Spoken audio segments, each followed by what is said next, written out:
Shout out to everybody with anxiety in the building.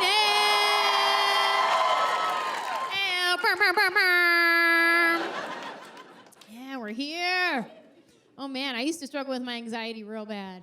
And I would do all the things for my anxiety, like the CBD tinctures, essential oils, meditation, breathing technique, gratitude, all the things. And then I got an emotional support animal to travel with me everywhere. We adopted him at the shelter, and he's so cute. We wanted to know what breed he was, so we did a little DNA test on him. And I haven't even done a DNA test on myself. Because I'm not trying to get framed for no murder. You know what I mean? Like, I've seen that episode, Nice Try. But I'll test my dog, because he's not living a life of crime. He's fine. So we did his little DNA test. Come to find out, he is Yorkie, Maltese, Shih Tzu, Cocker Spaniel, Miniature Schnauzer, Mexican, and Puerto Rican. Hello, scholarship. His accent is all messed up. I can't understand a word he barks. I wish I could speak bark, though. Even though my dog rarely barks. Like, the only time he barks is if he sees another dog across the street and he wants to go play with it, but he's on a leash so he can't get to it, then he'll bark. But even then, it's not an aggressive bark. It's a very friendly bark. It's very like, hey! Hey! What's your name? He's a really sweet dog. I wish I could speak bark. I wish I could speak Spanish. I mean, I've been saying that for a long time, so I guess I don't wish hard enough. Otherwise, I would just learn. But I don't want to do the work. I just want to wake up one day and there'd be Spanish in my brain. You know, because like I think Spanish thoughts.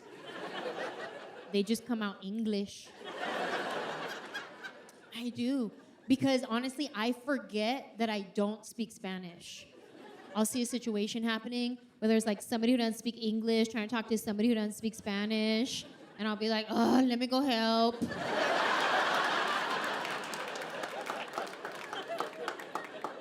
What am I gonna do, help them guess? Come on, let's sound it out together. Paleta. I think he wants pasta. You're welcome. I don't speak Spanish, but I like to sing in Spanish. Yeah, because I'm good at memorizing lyrics.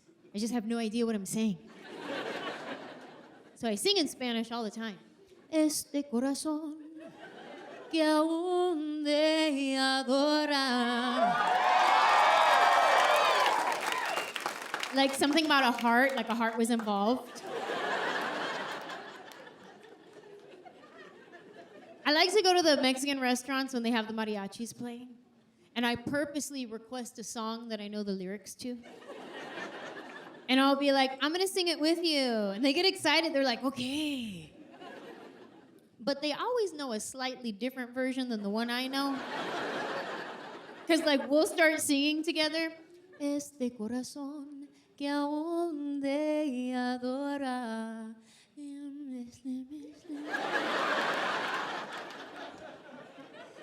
Tarde con tarde.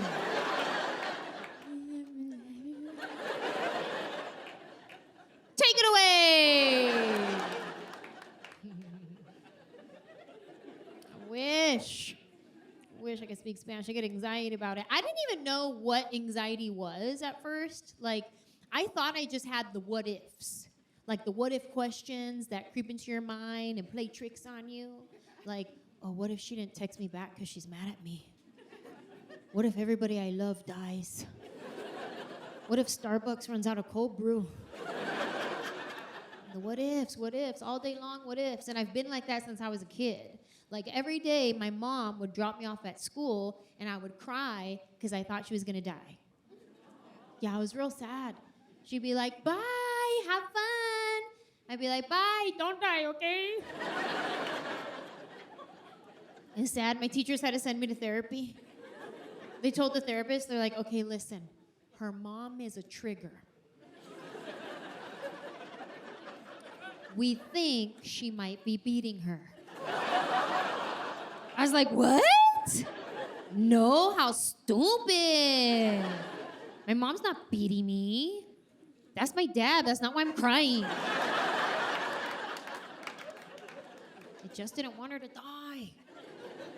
Even now as an adult, if I'm driving down the highway and I see a car accident, I immediately pray for that person. Whoever's in the accident, I pray for them. And then I pray for my husband. I say, Jesus, please don't let my husband get in an accident. Please don't let my mom get in an accident. Please don't let my sister get in an accident. And then I feel guilty if I then don't name every single person that I know. So by the time I get to wherever I'm going, I'm like 15 minutes late because I had to sit in my car and finish my prayer. And then I feel bad because I left my husband's family all vulnerable, didn't even pray for them. Just skip right over, prayed for my dog. Yes, I did. Plead the blood, hallelujah, Shabbat. Oh, y'all don't pray for your dogs? Oh, well, I hope they don't die then. The what-ifs, they creep into my mind. Like, every day, my husband goes to the gym. And every day, I say the same thing. Bye, have a good workout. Don't die, okay? And then I run to the window, and I watch him drive away. Like I'm a dog. That's when my husband actually leaves the house. But this is how bad it gets. Sometimes, even if we're both at home, and I just haven't seen him in a while, the what-ifs creep in my head. I start asking myself questions. Why haven't I seen him in a while? Maybe he slipped in the bathroom. Maybe he hurt himself in the garage with his tools. No, he don't have any tools.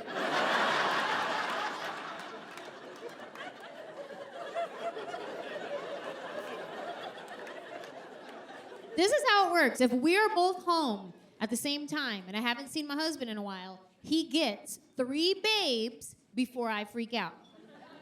Babe! Babe! Babe? 3 babes. If he's out and about, enjoying his life, and I text him, he has 3 minutes to reply. If I text my husband and he hasn't replied in 3 minutes, I've already imagined his death, his funeral, the outfit I wear to the funeral, the guy that I date afterwards that never measures up to him.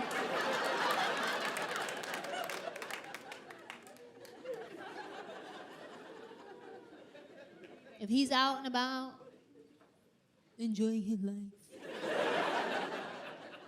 I stalk him on social media. I do. I mean, technically it's not stalking because we're married. I just care as much as a stalker would. I mean, before we met, did I look him up on Facebook and was very careful to not like any of his photos from 2009? Sure. Then did I Google him and find out everything about him, realize we're perfect for each other and soulmates? Yeah. But that's not stalking, you guys. That's called dating. That's how dating works. I mean, maybe some of you are like, I don't know, it sounds like stalking to me. Well, then maybe you're right. Maybe I am a stalker. But it doesn't matter.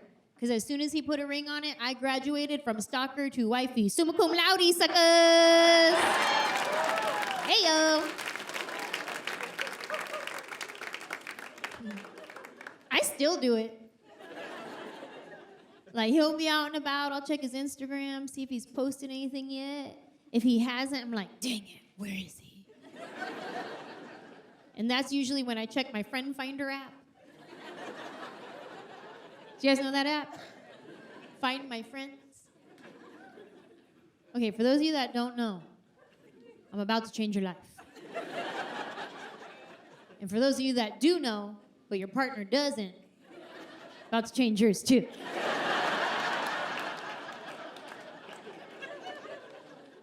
Find My Friends is an app that allows you to share your location with someone so they always know where you're at. So I shared my husband's location with me. So I always know. Sometimes he'll come home, I'll be like, what'd you get at the grocery store? How'd you know I was at the grocery store? You told me. You don't remember? Losing your mind.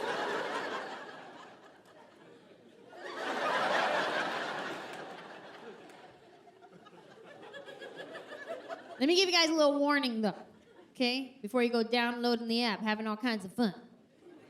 Sometimes, Find My Friends is not 100% accurate. It may lead you to conclusions. I'll tell you a little story. There was this one night. It was raining. Not really, but for theatrical effect.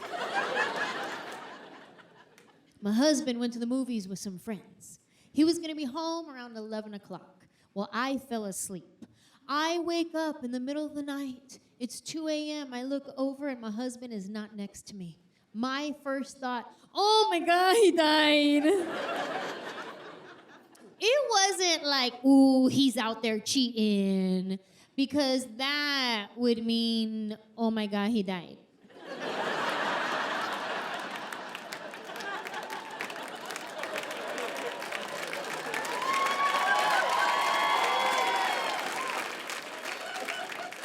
It's 2 a.m., I wake up, my husband's not next to me, I start to freak out, the what-ifs, they start to roll. I pick up my phone and I call him, he doesn't answer. I text him, he doesn't reply. I check his Instagram, he didn't post anything. And then I get stuck scrolling for about 35 minutes. Went down a few rabbit holes that night. Learned a couple of good recipes. Recipes I'm never gonna try. But they make it look so easy. That's how you make Dutch apple pie cake Pop-Tart leftover bites? 12 cheese macaroni. Well, I didn't even know there was 12 cheeses. Let's see, you got cheddar, Gouda, string, whiz, queso fresco.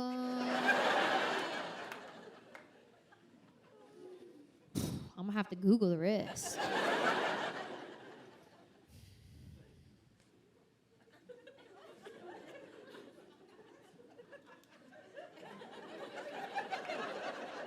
And then I remember, oh my God, he died.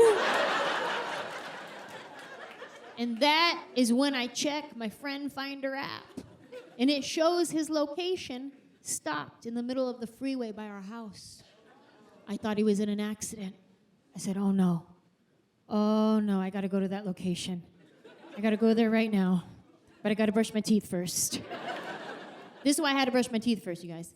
Because if I get to that location and there are first responders there, if they have to give me bad news, my response would be something like, breath.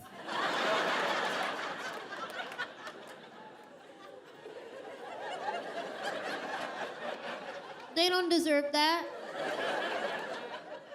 So I start brushing my teeth, and I'm thinking all the thoughts.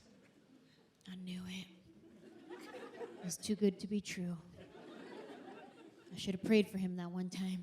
I finish brushing my teeth, and I start walking downstairs, practicing my solemn thank you. Do you guys know the solemn thank you? It's very similar to the solemn I'm sorry you say at a funeral. When you're at a funeral and you want to give your condolences to someone, you say, I'm sorry, in a whisper tone like that.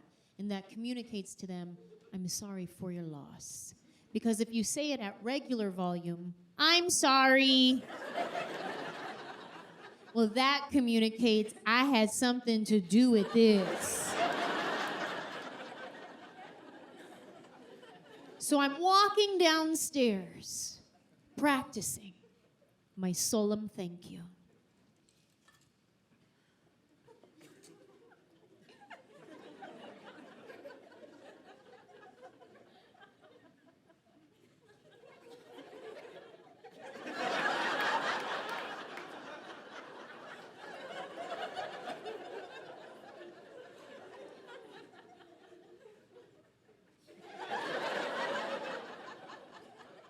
I get downstairs, I get to the kitchen, I grab a glass of water. He used to love water.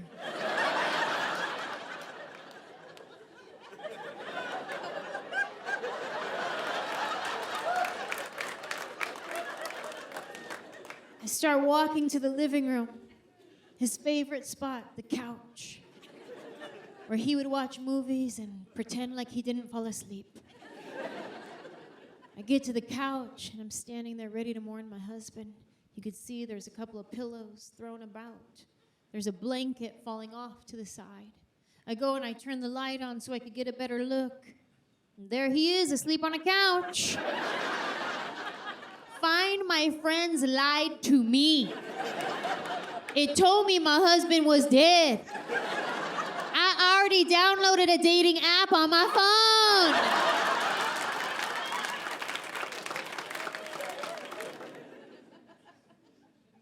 Couldn't do the apps. I'm so glad I don't have to date anymore because, like, as soon as I got married, I lost all charm and ability to flirt. Like, and I get it. Like, I'm married. I'm not supposed to be flirting. But, like, even if I'm just at the grocery store and a guy's, like, trying to be flirty with me, I get so awkward. Like, if a guy tries to flirt with me, I'm like, hi.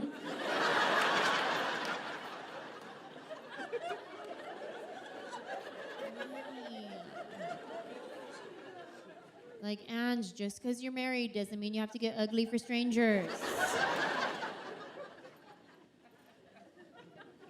And sometimes, like, I'll be sitting with my single friends, and we're just, like, hanging out, and they'll be on the apps, like, swipe, swipe, swipe. And I'm sitting next to them on Instagram, like, scroll, scroll, scroll. I'm on Instagram a lot. Sometimes I'll just sit on the couch and just scroll through Instagram for, like, hours. And my husband's like, you're addicted to your phone, which is a little extreme. So I text him back, no, I'm not. But I am. I'm on my phone a lot. Like, way too much. But the people who use their phone while they're on the toilet, that's disgusting. And I am one of those people. What, you thought I wasn't? Girl, please. Sometimes I go to the bathroom and I sit down and I'm like, oh man, forgot my phone.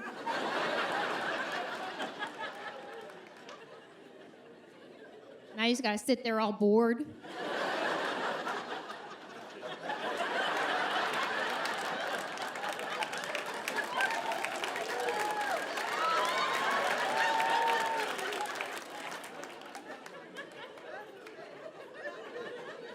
I wonder what my phone is doing.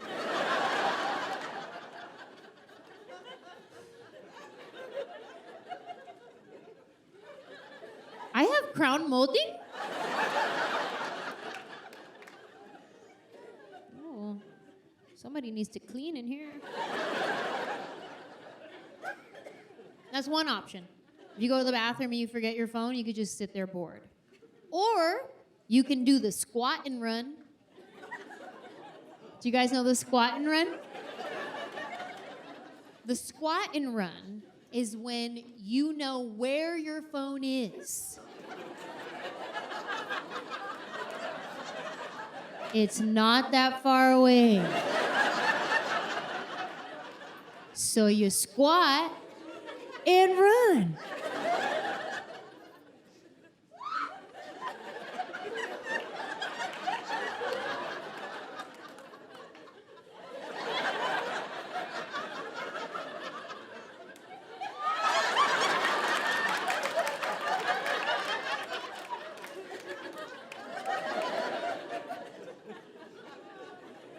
An option.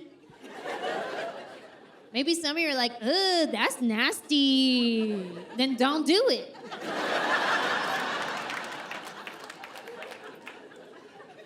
This is how bad it's gotten. I used to take my phone with me to the bathroom only when I knew I was gonna be there for a while.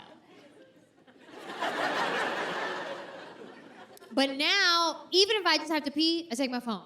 I sit down, I pee, start scrolling through Instagram. Next thing you know, been there so long, gotta pee again. 2 pee cycles? It's a problem. If you go to the bathroom, you forget your phone, these are your options. You can sit there bored, do the squat and run, or you can call for an assist.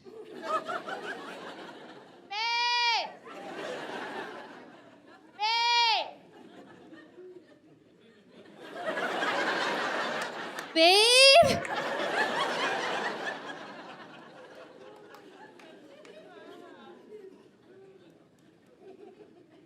He gives me anxiety even when I'm on the toilet. I get anxiety about all kinds of things.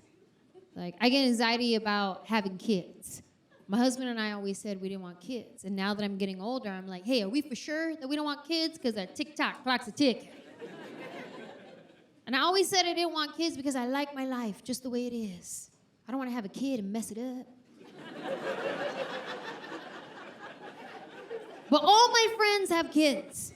Like my friend Maya, she has 2 kids. She'll tell me sometimes, she'll be like, oh my God, Mateo has the flu. He was throwing up all night. I had to be up at 5 a.m. to go to work. Then I have to pick up Noah from school with foot, hand, mouth disease, whatever that is. I haven't slept since 2006. But it's so worth it. Really? Doesn't sound worth it. But then I look at my nephew, my sister's son, Austin. I love that kid. He's the coolest little kid. Like, he's funny. He's got a good personality. He's kind. He loves people. He's tender-hearted. He has manners. He eats his vegetables. I look at him and I'm like, okay, you know what? If I could be guaranteed to have one like that, I will think about it. But then I look at some of my other friends' kids. You ever have a kid in your life that just the thought of spanking them brings you joy?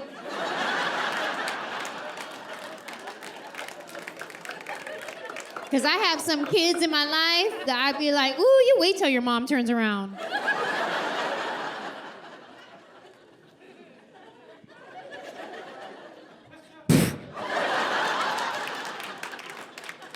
He fell down. I don't know, that was weird.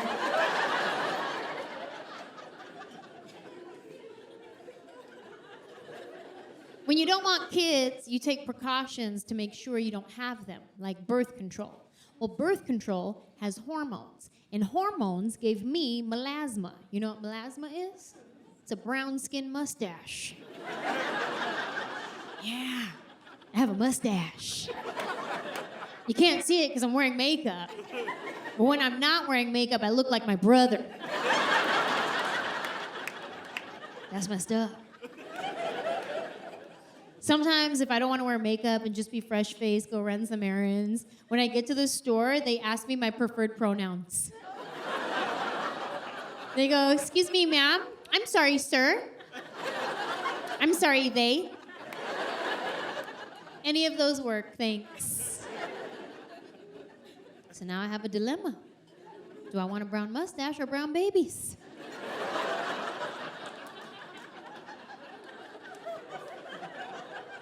I get the what-ifs in my mind about having kids. I start thinking, well, what if I can't chase my dreams anymore? Because I moved to Hollywood to be an actress.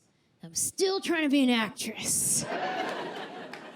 I mean, don't get me wrong. I have some very cool credits on my resume, like Alvin and the Chipmunks, Our Family Wedding, Curb Your Enthusiasm. Yeah. Like, I have some very cool credits on my resume. But sometimes when I go to say my prayers, I'm like, oh, come on, Jesus, bigger credits than that. I'll be honest with you guys. When I lay my head down at night, my dream is not to be a mom. My dream is to play a rape victim on Law & Order SVU. Dun, dun, dun, dun, dun. Dun, dun, dun, dun, dun, dun. Beep, beep, boop, boo. That's the dream. That's my dream. I remember when I came close to the dream, and I booked my first speaking role on a TV show called The Shield. Do you guys remember that show? It was like a gritty crime drama, and I was playing a homeless teenager trying to bum a cigarette off a detective. They had me in like a dirty hoodie with a blanket, leaned up against the wall. I was like, ooh, I'm about to win an Oscar for this. I did. I called my friends. I was like, hey, how many lines do you have to say on TV to win an Oscar? And they're like, oh, Oscars are for movies. Oh, we'll see about that. I was convinced this was going to be my big break because the fact that I even booked this role was a miracle in itself. This is how it works. If you want to be on TV, this is how you got to do it. You got to get an audition. In order to get an audition, you have to have a resume. To have a resume, you have to have TV credits. To get TV credits, you have to have TV credits. Like, how does that even work? I don't know. So I just lied on my resume. I thought about whatever show was on TV, and I just put it on my resume. Okay, Friends. Who did you play? Friend of a friend. Ooh, CSI Miami. Who did you play? The girl that dies. My fake resume got me a real audition. I couldn't believe it. I finally had an opportunity to prove myself, to show that I'm a good actor, that I have what it takes. And I remember showing up at that audition, and I'm standing there in front of the casting director, and she's looking at my resume, and she's like, wow, you were on CSI Miami? Mm-hmm. Because it's not a lie if you keep your mouth closed. Mm-hmm. And she goes, wow, that's funny because I cast that show. I don't remember you. I got caught. Like, what would you do in that situation? Would you just own it and be like, you got me. I was trying to see if you would catch it. You did. That's a good memory. That's good. No, you don't own it. You double down. You commit to your lie. Because that's your real audition. That's how you prove that you're a good actor. Oh, I looked her straight in the face and I was like, you don't remember me? Girl. Remember, I came in here, I did my audition, and you're like, oh my God, you're so good. And I was like, thank you. She knew I was lying. But she let me audition anyway, and that's the one that I booked. That was The Shield. I was so proud of myself. Yeah. I was so proud of myself. I couldn't believe it. I remember the day the episode aired on TV, I had a premiere party at my house. I did. Everybody came to this party. Like, nobody from the show came, but like the who's who of my apartment complex was at this party. It was lit. We had pizza, soda, napkins. We're all sitting there watching my episode. And I know that my scene is the very last scene of the episode because, like, save the best for last. I think that's how it works. So we're all sitting on the couch. We're all watching my episode. And I'm like, okay, here comes the detective. He's about to ask me my question. And then the credits start rolling. They cut my part. My big break. It broke. I was humiliated. Like, getting your part cut from a TV show when you're home by yourself, that's embarrassing. But in front of all your friends and pizza. And that wasn't even the most embarrassing part of the night. The most embarrassing part of the night was having to say thank you for coming as people left my party. Bye. Thanks for coming. You. It's fine. Honestly, who cares? Like, seriously, I don't even care. Okay, bye.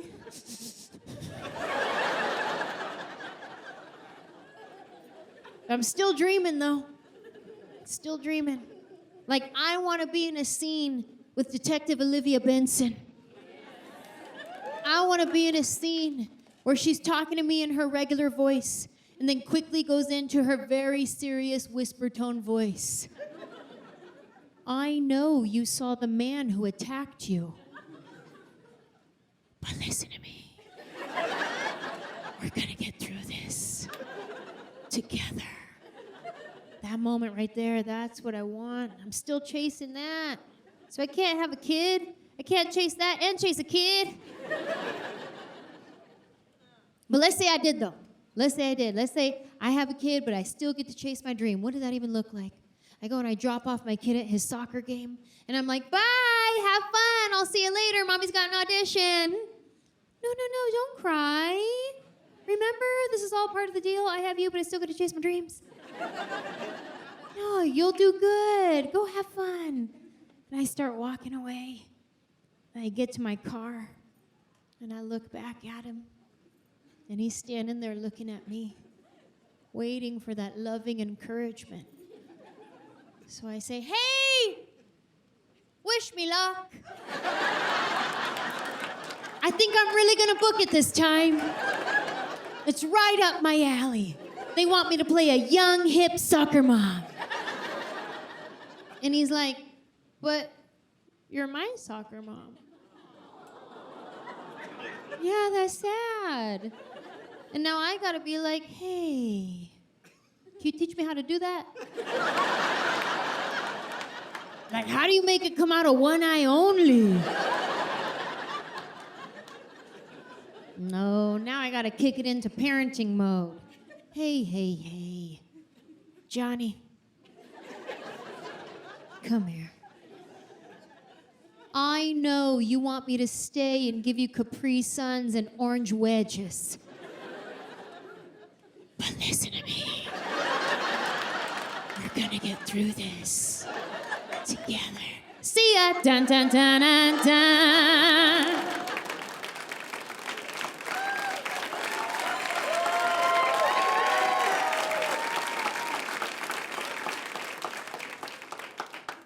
Still dreaming. Very grateful, though. Very grateful for all the steps in my journey that got me to where I am today. I've had so many different jobs before I stepped on this stage. Like at one point, I was a waitress at 3 different restaurants, and I was terrible at all of them. Oh yeah, like I'd take people's order, they'd be like, I'll take the chicken. Okay, cool, steak. And I was younger, so I didn't really drink alcohol at the time, and people would ask me like, oh, what kind of tequila do you have? Oh, a lot. At another point in my life, I was a go-go dancer for kids' parties. Yeah, there'd be like a bar mitzvah, right? You guys know what a bar mitzvah is? Like a Jewish quinceañera. There'd be a bar mitzvah, and they would hire a DJ and professional dancers to come and get the kids dancing and having a good time. So I was like, oh, I was a cheerleader. I could do that. Come on, kids. When I dip, you dip, we dip. Cha-ching, pay my rent. At another point in my life, I worked for a princess party company. You know where they have a Disney princess show up at your kid's birthday party? What character do you guys think I was? Jasmine? No. Belle? No. Pocahontas? No. No. Close, sir. First of all, I said, who do you think I was, not you?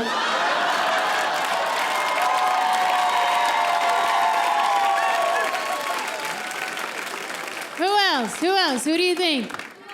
Esmeralda? No. Ariel? Okay, you're all wrong. I was a clown. Yeah, they wouldn't even let me be a princess. They're like, no, we got that covered. We do need a clown, though. And I wasn't even like the creepy, red-nosed, big hair clown. No, I was the even creepier 1800s porcelain doll sitting on your grandma's shelf clown. You know the one that I'm talking about? The one that follows you with its eyes? Yeah, that was me. All creepy, showing up at kids' parties like, hey, kids.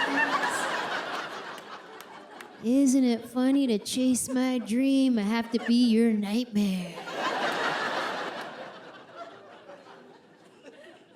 I remember there was this one weekend, I had a kid's birthday party booked. I had to show up, be a clown, give him my energy. But that same weekend started my period. Now, ladies, you know, day 1, 2, 3, that's the worst.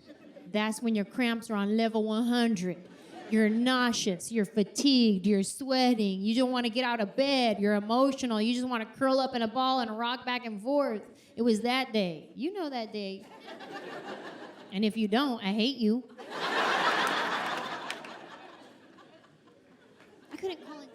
I couldn't call in sick to a kid's birthday party. No, I had to woman up.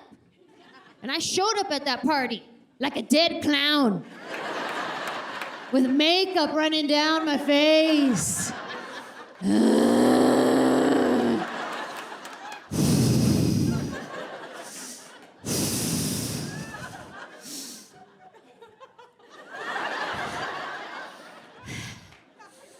Okay, kids. Everybody gather around. We're gonna play a new clown game.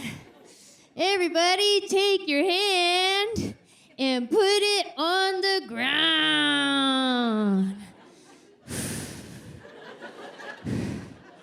And then what I want you to do is everybody just lay down.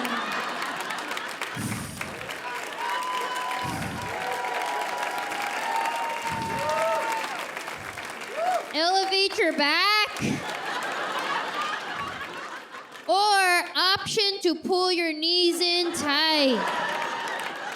And just rock back and forth. This game sucks. Oh, okay. All right, well, you lose. How about some balloon animals? Want some balloon animals? Okay. Here's a worm.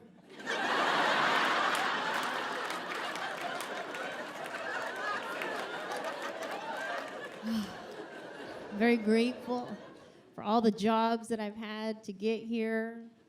I'm very grateful. I can't believe that this is what I get to do. I get to tell jokes and make people laugh all over the world. What a blessing.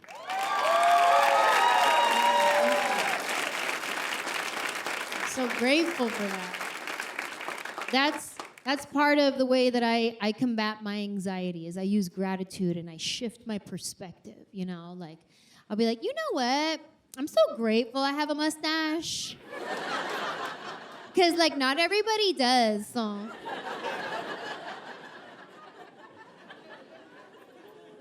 So grateful. I've been touring for 15 years and thank you.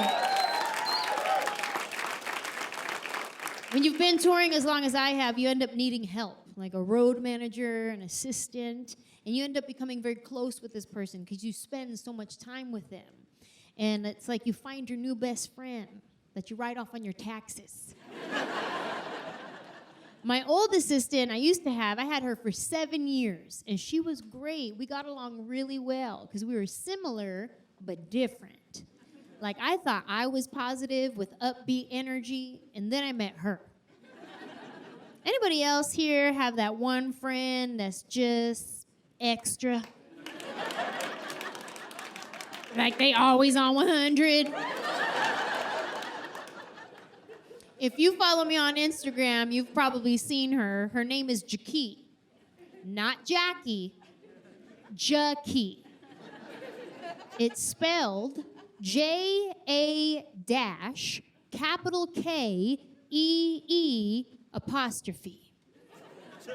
Extra. You guys, the apostrophe in her name does not do anything. That is literally extra. Let me try to describe her for you guys so you know what I was working with every day. Jaki is a little white girl. There's a twist you didn't see coming.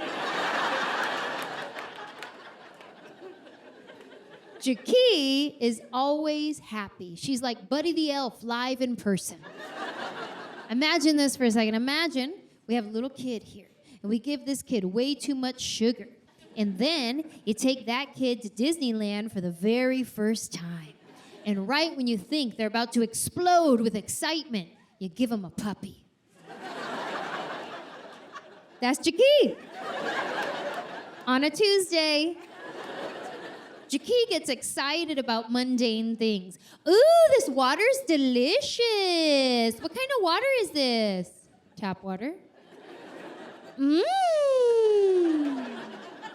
I started to feel bad that I couldn't match her excitement about stupid things.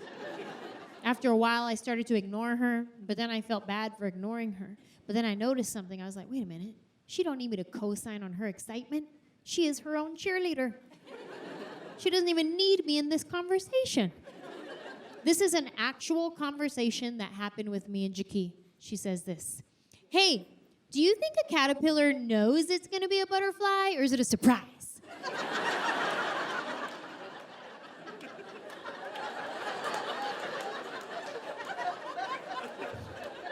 I pretend that I don't hear her. So she replies to herself. I love surprises. Here's the thing. Everybody has a Jaki in their group. You might be the Jaki of your group. This is how you can determine if you are, in fact, the Jaki of your group. You got to ask yourself these questions. 1, do I like sparkly things? 2, do I smile at strangers? 3, do I then hug the stranger because they smiled back? 4, this one's a little random, but it's very essential to being Jaki. You gotta ask yourself, do I often fall down? I'll give you a second to determine who is your Jaki. Did you find her? You found her, she's right there. You fall down a lot? You co-sign that? Tell me if she does this one. This is what Jaki does. Jaki will trip over some stuff that is not there. And then she'll be like, what was that? That was you, girl. That was your left foot met your right foot. And when Jaki falls, she can't just trip and then get back up and go about her life. No, she has to make sure everybody saw it. When Jaki falls, she falls like this. She'll be walking down the street. Oh! Did you see it? Did you see it? Just blah.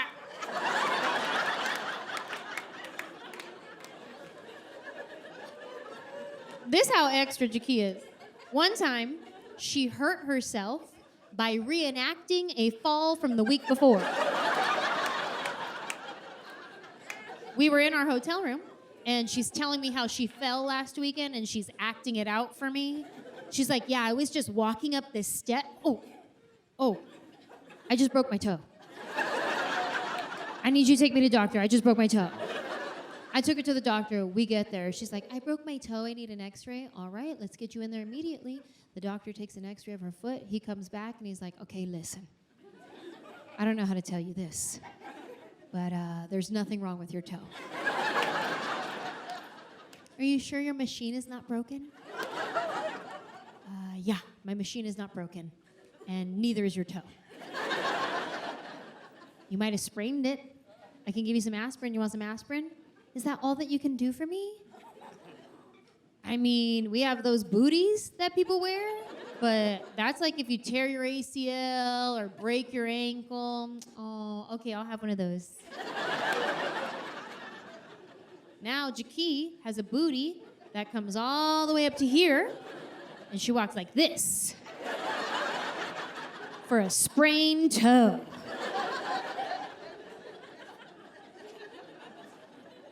When I first met Jaki, her energy was a little overwhelming, and it gave me anxiety. Shocker. But then I started to think about it and process it, and I was like, you know what? That is a strength. The fact that she can be happy all the time, that is a strength that I do not have because I have emotions. And I wear them on my face. So when we were out and about, if a problem came up, there was an issue that needed to be resolved, I always had Jaki handle it. Because when I handle problems, sometimes I get a little ethnic. A little spicy. A little picante. I'll give you an example. There was this one weekend we were traveling. We were flying all day. We were headed to the south, and it was the summertime, so it was hot, humid, and muggy. As soon as we landed, it was late at night. We get into our rental car. We drive straight to the hotel, park it, lock it, go to sleep. Next morning, wake up. We get in the rental car, and that is when we realize that it smells like pee. Somebody peed in this car. They rented it to us. And now it's been hotboxing all night. Oh, it was disgusting. And Jaki was like, maybe a toddler's diaper leaked. I said, no, Jaki. This is full-grown man pee. It is disgusting, and we need to take this car back. So we drive all the way back to the airport, just marinating the whole way. And if I walk into that rental place and I handle that situation, I'm gonna come in real hot, okay? I'm gonna come in a little passionate. I'm gonna come in there like, oh, y'all just hand out pee-pee cars now? Like y'all don't check them, you don't clean them, sniff, nothing? Just on to the next, right? Because you got your money, right? Oh no, I'm calm. I am calm, sir. I'm sorry I cut in front of you. I am calm. No, I'm not gonna leave here until you tell me who peed in my car. Was it one of you? You did it on your break? That's why it's funny? No? Nobody peed? Okay, that's fine. You know, we'll just handle it like I do with my dog. Everybody come here, put your nose in it. Did you do this?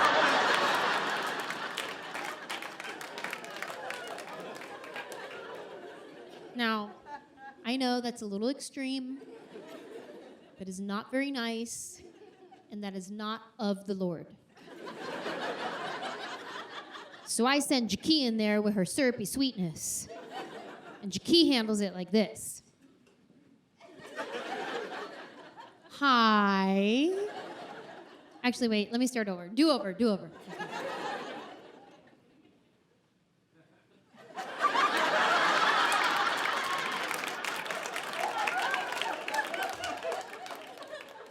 Hi.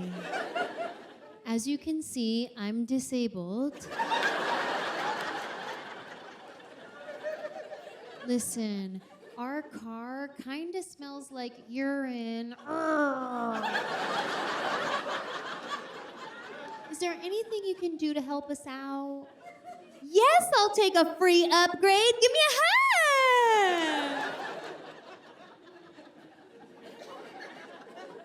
Jaki is always happy. And that is why I like to scare her. Because you take somebody with that amount of joy and excitement, and you put them in a scary situation, that is hilarious. One time I tricked her into staying at a haunted hotel. We went to Canada, and I heard about this hotel that was haunted. So I was like, hey, Jaki, put us up at this hotel over here. She's like, okay. So we get there, and I'm like, it's nice, right? And she goes, yeah, so nice. I said, it's haunted. What? Yeah, it's a haunted hotel. What room number did they give you? Listen, she could have told me any room in the hotel. I was going to respond the same way. 432? Wait a minute. They did not give you room 432. Yeah, why? What's wrong with room 432? Oh, no, nothing's wrong with it. It's just that you got the bigger room, that's all. But it's totally fine. Don't even worry about it. Have a good night. What a jerk. One time I made her come with me on a midnight cemetery tour. I was like, come on, Jaki, let's go. It'll be fun. Oh, it's okay. I'll just stay at the hotel. Oh, no, you're on the clock. We're going.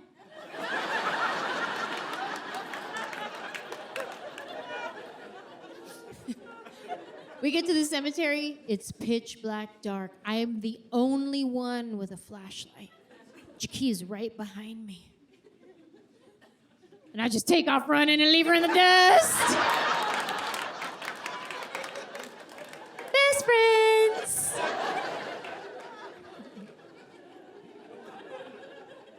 I'm very into the haunted, paranormal, ghosty type stuff. Anybody else in that kind of stuff? Yeah. Like everywhere I go, I like to look up, see if there's anything haunted in the area, maybe go check it out. So when I got here, I started Googling. I was like, where in Phoenix is it haunted? And then Google was like, go outside.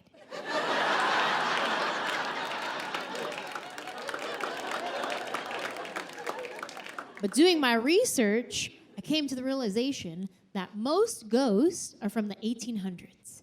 Like anytime you hear about a ghost story, it's usually like, oh yeah, that's Mabel. She died in 1806 from seasonal allergies. You don't ever hear about a 1997 ghost?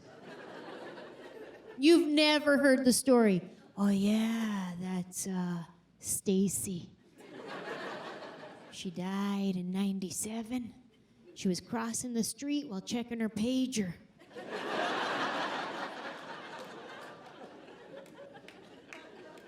I like scary movies. You guys like scary movies? Yeah. Love scary movies. I mean, sometimes they're a little predictable, you know? Like you can always tell when the ghost is gonna come on the screen because the music changes. It turns into like creepy classical music or Johnny Cash. But not if your ghost was Stacy. Nah, if Stacy was your ghost, she'd wake you up in the middle of the night with no scrubs. No scrubs. Never gonna get it, never gonna get it. Never gonna get it. Whoa, whoa, whoa, whoa. Stacy's creepy. If I got to pick which kind of ghost I wanted to haunt me, I would pick a millennial ghost. A millennial ghost named Dylan. He has a man bun. When you're being haunted, your personal things go missing. So all my hair ties would disappear. Dylan. They say if you're being haunted by an evil spirit, people have reported the smell of something foul, like sulfur. But if Dylan was haunting you, you'd wake up to the smell of fresh roasted coffee beans. Organic fair trade. Could you imagine waking up every morning to the smell of coffee? And then you run to the kitchen, and there's never coffee. Dylan. Or maybe it was a girl millennial ghost named Dylan. She wears her hair in a messy bun. Yeah, I'd probably pick her to haunt me, because she'd probably just forget to scare me because she was on her phone. She just tweet me a boo emoji. Hashtag scary. Hashtag right behind you. I grew up watching scary movies and scary TV shows. My favorite TV show growing up was Unsolved Mysteries. Right? That was my show. And like I would watch it when I was home alone by myself because that made it scarier. As soon as that theme music started, whoo, forget it. I'm not going pee till my mom gets home. Even now as an adult, if I'm home alone watching something scary on TV, and then I gotta walk all the way down the hallway to the bathroom, I'll start singing praise and worship songs for protection.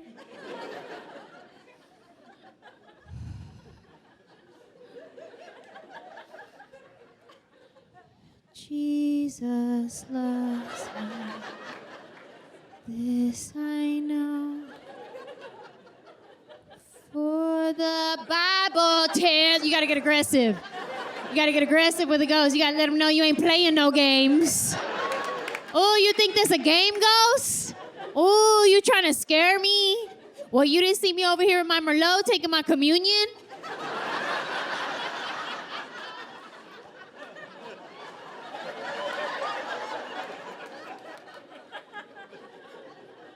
Blood of Christ!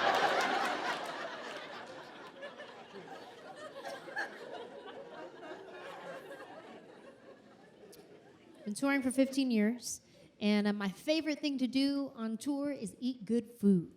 It's my favorite thing to do.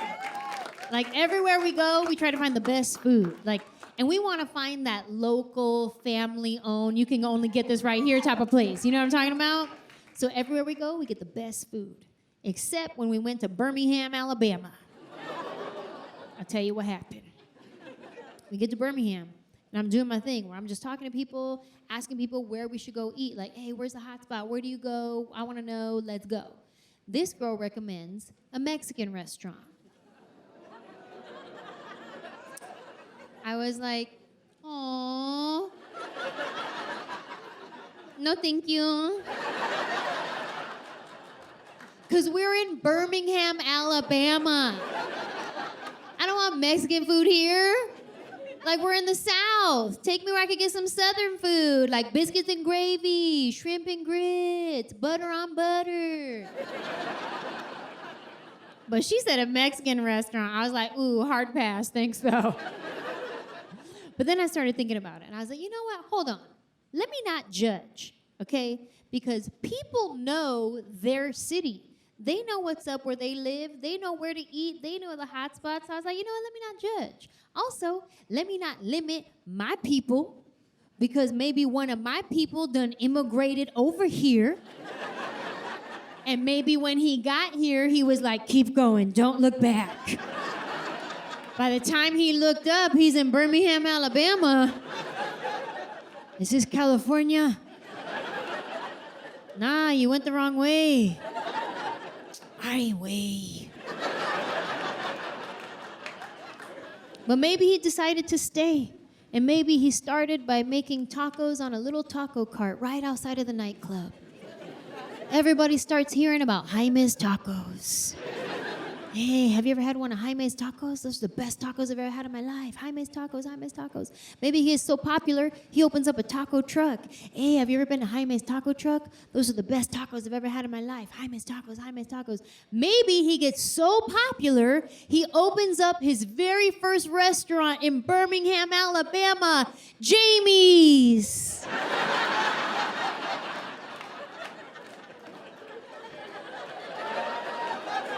Maybe that's what happened. So I was like, you know what? Let me not judge. Let me go ahead and check out this Mexican restaurant in Birmingham, Alabama. So we get there.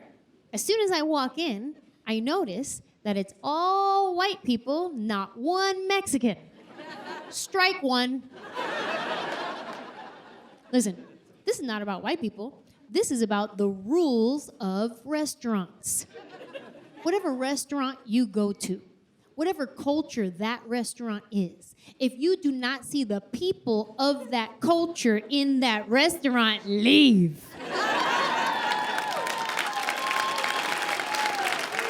Because if they won't even co-sign on this, it's not legit. If you go to a Chinese restaurant and you don't see no Chinese people, girl, bye. Even if you see one Chinese guy, listen real close, he might be adopted, don't fall for it. You need 2 cosigns in that situation. I walk into this Mexican restaurant, I didn't have no cosigns. I became the cosign. I was like, oh man, we we already drove all the way out here. Let's just give it a shot. We sit down. They charged me for chips and salsa. Strike two. Everybody knows that chips and salsa are free.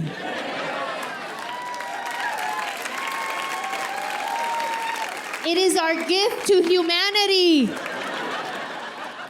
Oh, but not in Birmingham, Alabama. Chips and salsa, that'll be $2.75. Excuse me, please?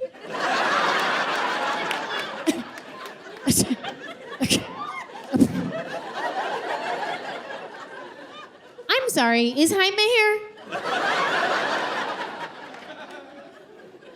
If that wasn't bad enough, this next moment is where my life changed.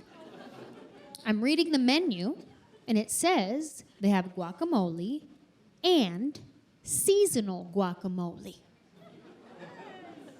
I said, seasonal guacamole? What's that? Are there any Mexican people here tonight? Okay, let me ask you a question. Have you ever heard of seasonal guacamole? Me either. I never heard of it in my whole Mexican life. I didn't know what it was. I had to ask my waiter. I said, excuse me, sir? Yeah, Chad.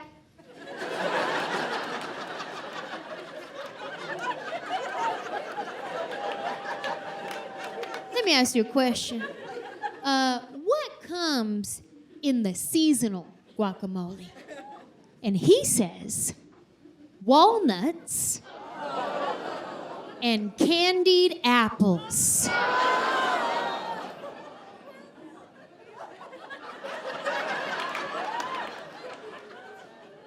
Y'all, I was personally offended. I could not believe they were doing this to my people. I knew I needed to say something. I needed to speak up. This was my si se puede moment.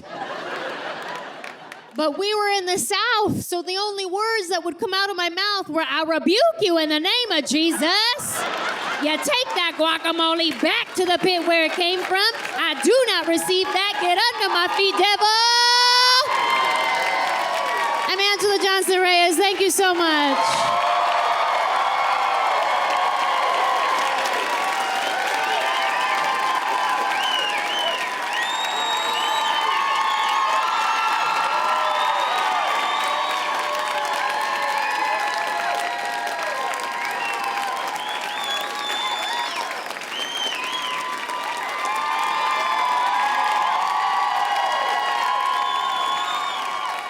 I think he's Maltese, Shih Tzu, and Havanese. Wardo? Maltese, Ewok.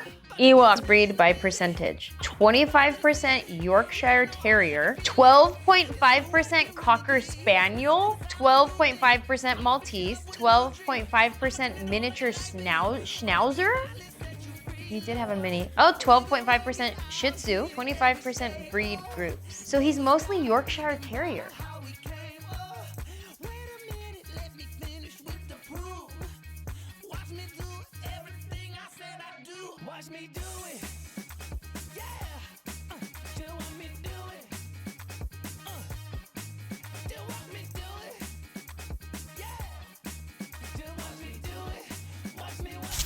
Yes, Jaki's scared. Why did she have to stay by me? And she's the one who's gonna scare me. I am. I would. Don't mind me.